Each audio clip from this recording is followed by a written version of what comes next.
The only laptop maker that has even come close to Apple in build quality and design, in my opinion, is Microsoft. And now I have the new 15-inch Microsoft Surface laptop. This is the 7th generation Microsoft Surface laptop, the 15-inch, like I said, and it comes with the brand new Snapdragon X Elite chip inside, with 16 gigabytes of memory and 512 gigabytes of storage. And it comes in at $1,499. This isn't Microsoft's first attempt at putting ARM-based chips inside their devices, but the first couple of times didn't really go so great. But somehow, I think that this version is going to be a bit different. So let's go ahead and get this guy unboxed, set it up, and get a first look at the brand new 15-inch Microsoft Surface laptop. Packaging this year looks to be super minimalist, which is really nice to see. Just one little strip on the bottom or on the side, and then the whole box just kind of unfolds. On top we have the 15-inch Surface laptop. We'll put that to the side for just a second and see what else we got. And here we have some stuff we don't care about. We have the Microsoft Surface charger and power cord, and well, that is it. That is one of the most minimal unboxings that I've ever seen. And the main event, of course, is the laptop itself. Let's see if we can peel this without breaking it, because for whatever reason, I like to keep the packaging just like it came. And there it is, the beautiful new Surface Laptop 7 15-inch version. And this guy feels good. Without even opening this thing, this feels like a premium device. Like, it is solid. It's not creaky. It doesn't, like, it just feels good. And this black color looks really, really nice. And I was really curious how it looked compared to the space black Apple products on the iPad and MacBooks that Apple's had lately. And it's actually not that far off. It is a little bit darker than the space black iPad here, but both of them look really nice. On the left-hand side, we do have a microphone jack, a USB-A port, and 2 USB 4 ports. On the right side, we do have the connection for the Microsoft Surface power adapter and a micro SD card slot. I guess it's nice that they put an SD card slot on the device at all, because the 13-inch version doesn't get one, but I would much prefer a full-size SD card slot to the micro. So if you use micro SD card slots a lot, let me know below. So let's open it up and see what we get. And look at that. Right away, it turns on. So very similar to a MacBook, it just automatically turns on when you open the lid if the device has been powered off. And you can see that there's a slightly newer design to this version of the Surface laptop. The bezels are smaller, and it just, man, like I said, this looks and feels already like a premium device. This is a super clean design. I love the matte look of everything. I love the size of the trackpad. It's not oversized, like even like the 15 and 16-inch MacBook Pro and Air. The trackpads are a little bit too big. I think that this is probably the right size trackpad for me, at least. So now we can go ahead and start the setup here. It's asking for our country and region, United States. United States, input for the keyboard. No, I don't want to add a second keyboard layout. Now I need to connect to Wi-Fi, so I'll do that real quick. And this does have Wi-Fi 7, so if you have a Wi-Fi 7 access point, then you get better speeds. Accept the license agreement. Now I get to name it, and I always choose a very unique name for my devices. Perfect. While it's setting up or rebooting or whatever it's doing, I really can't get over just the cleanliness of the design of this laptop. Like, it looks very much like a MacBook Air. And you know what it doesn't have, like every other PC?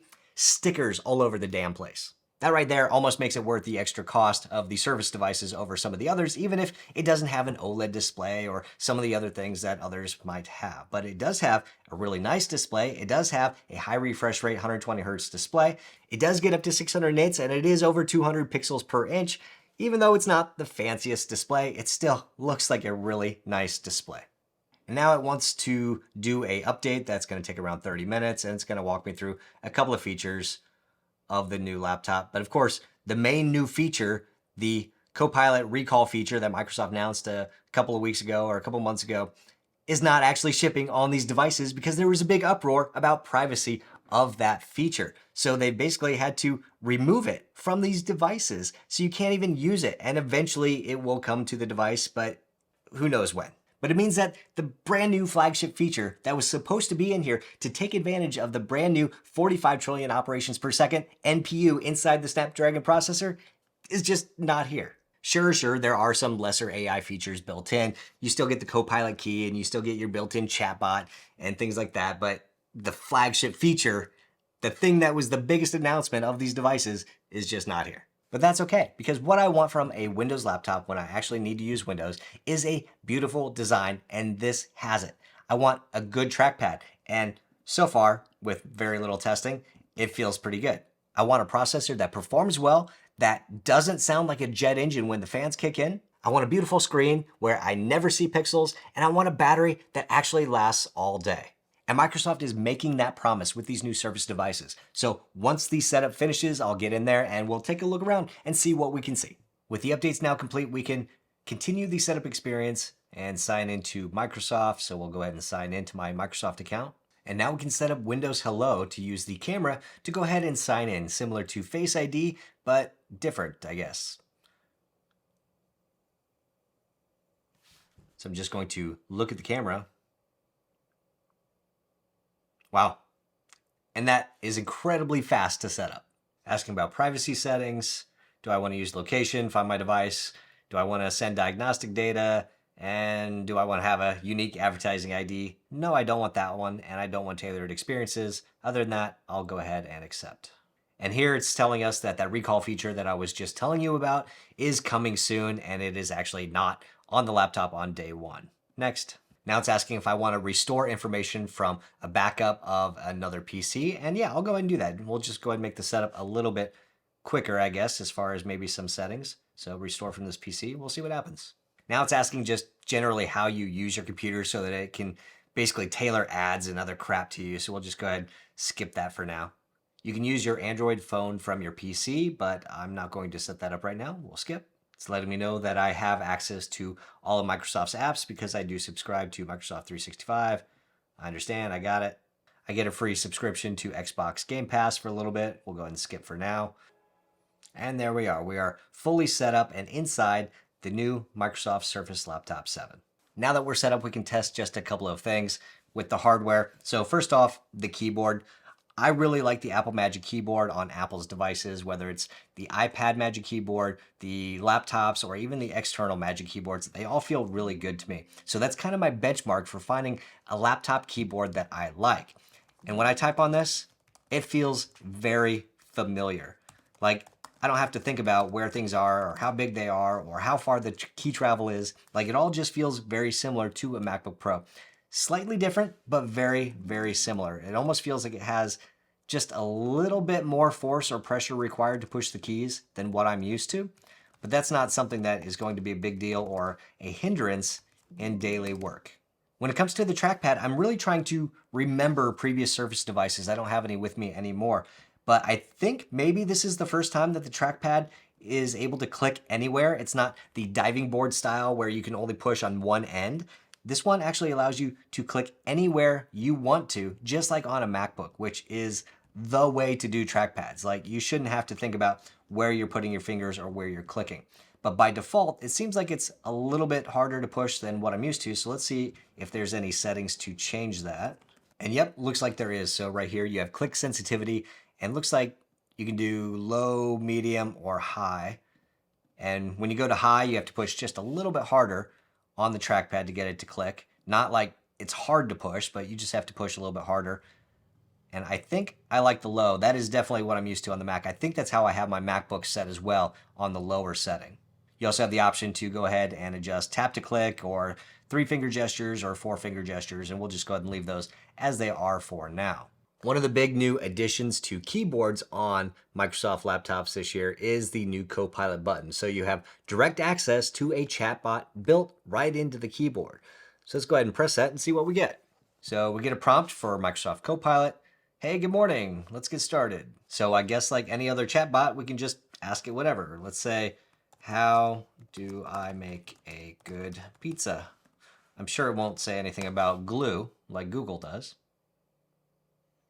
And it's delivering a response right now. So it's giving me all the instructions, starting with the dough, making sauce, toppings, cheese, and how to bake the pizza.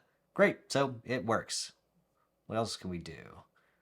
Let's say, make an image of a girl holding a globe. I don't know, that's weird. Let's see what it gives us.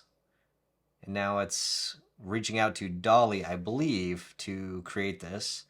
So yeah, right here it says powered by Dolly E3, and that's going to take a few moments to get a couple of options. And there we go. We have a couple of options of a girl holding a globe. We can select one, and I think we can download the full-size image or make some changes to it. That's pretty cool. I mean, this is fully AI generated, and it looks pretty neat. Let's see if it knows anything about the computer now. Let's see no, start a new one. How do I turn off Wi-Fi? See if it gives me any information about this computer specifically. So using the keyboard, nope, nothing about this keyboard specifically or this computer specifically, just general Windows settings information. And hey, I guess I get a little video on how to do it as well. So I guess that can be helpful. So you can use Copilot to make things, answer questions, or even show you how to do something. That's pretty nice. A number of other AI tools should be coming to Windows soon. Like in Paint, you should be able to do full image generation in here as well, which I don't see any options for it yet.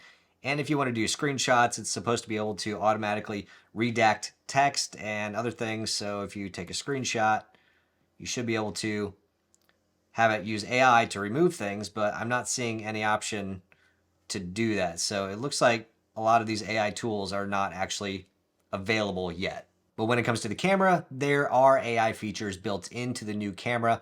And well, first off, the video, it looks a little weird. White balance is off, but I will definitely do a full comparison against the 15-inch MacBook Air and the 14-inch MacBook Pro to see kind of what the differences are between that and this. I did call the 15-inch MacBook Air the one to get, so I'm really curious how this fully compares to that computer. So let's see what effects are available. It looks like we have automatic framing, which I think is going to be like center stage on Mac and iPad where the camera moves around to kind of keep you in frame. And yep, it's doing that. Sure. Eye contact. What is that? Eye contact helps you appear to be looking directly at the camera. So it's going to use AI to make my eyes look at the camera. So let's see how that works. Turn that on. There we go. Now it's on. So now I'm looking at the bottom of the screen. Is it looking at the camera? I can't tell. I'm looking down here on the screen. Now I'm looking over here. What's it doing? Left? I don't know. I don't know if it's working. You tell me. We'll turn those off. And then we have background effects. What kind of background effects? Ooh, background blur. So now it's using AI to do this effect, which it's doing some weird things around my head. That's okay. Let's try portrait blur. Yeah, it's okay. I wouldn't say it's great, but whatever. It's AI. Woo! And this is taken directly from the camera on the new Surface laptop. So I have background effect, portrait blur on, here's standard blur. And how does the microphone sound? Does the microphone sound clear? And can you understand me, or does it sound terrible? Let me know down below. And now, because it is a new CPU in this machine, let's see just some basic benchmark results of this new CPU and compare it against a couple of other machines that I have. So we'll go ahead and run the CPU benchmark now.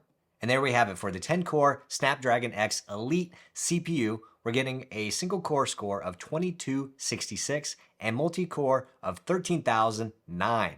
That's a pretty good multi-core score. Now, if we go ahead and look at my state-of-the-art benchmark tracking tool, we can see that the M1 Max, like the M1 Macintosh computers, the Mac Mini, the MacBook Air with the M1, get a faster single core score with over 2300 compared to 2200 on the Surface 7. But the multi-core score of 13,000 is obviously much higher than the M1 with 8,000.